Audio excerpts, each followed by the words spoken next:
गरुड़ पुराण के अनुसार उन लोगों का सौभाग्य नष्ट हो जाता है जो गंदे वस्त्र पहनते हैं। जिस घर में ऐसे लोग होते हैं जो गंदे वस्त्र पहनते हैं, उस घर में कभी भी लक्ष्मी नहीं आती है, जिसके कारण उस घर से सौभाग्य भी चला जाता है और दरिद्रता का निवास हो जाता है।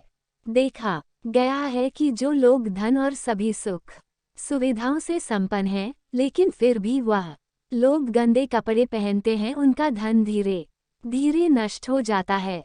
इसलिए हमें साफ एवं सुगंधित कपड़े पहनने चाहिए, जिससे हमारे ऊपर महालक्ष्मी की कृपा बनी रहे।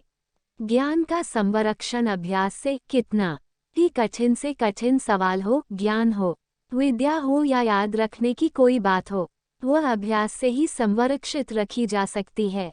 अभ्यास करते रहने से व्यक्ति उक्त ज्ञान में पारंगत तो होता ही है, साथ ही वह उसे कभी नहीं भूलता है। करत करत अभ्यास कि जगमती होत सुजान, रसरी आवत जात, सिर पर करत निशान। अर्थात जब रस्सी को बार बार पत्थर पर रगड़ने से पत्थर पर निशान बन सकता है, तो निरंतर अभ्यास से मूर्ख व्यक्ति भी बुद्धिमान बन सकता है। अभ्यास के बगैर विद्या नष्ट हो जाती है। यदि ज्ञान या विद्या का समय समय पर अभ्यास नहीं करेंगे तो वह भूल जाएंगे।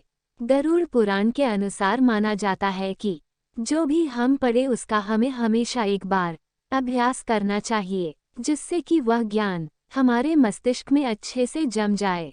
निरोगी काया, संतुलित भोजन करने से ही निरोगी काया प्राप्त होती है। भोजन से ही व्यक्ति सेहत प्राप्त करता है और भोजन से ही वह रोगी हो जाता है। भोजन ही हमारे शरीर का मुख्य स्रोत है। हमें हमेशा आधी से ज्यादा बीमारी इस वजह से होती है कि हम असंतुलित खानपान लेते हैं, जिसके कारण हमारा पाचन तंत्र ठीक से काम नहीं करता है। इसलिए हमें सदैव सुपाच्य भोजन ही ग्रहण करना चाहिए। ऐसे भोजन से पाचन तंत्र ठीक से काम करता है और भोजन से पूर्ण ऊर्जा शरीर को प्राप्त होती है। पाचन तंत्र स्वस्थ रहता है और इस वजह से हम रोगों से बचे रहते हैं। एकादशी व्रत को ग्रंथों और पुराणों में श्रेष्ठ बताया गया है। गरुड़ में तो इसका महिमा का खूब बखान किया गया है। जो व्यक्ति एकादशी का व्रत रखता वह सभी कष्टों से बचा रहता है, उसे उस व्रत का निश्चित ही लाभ मिलता है।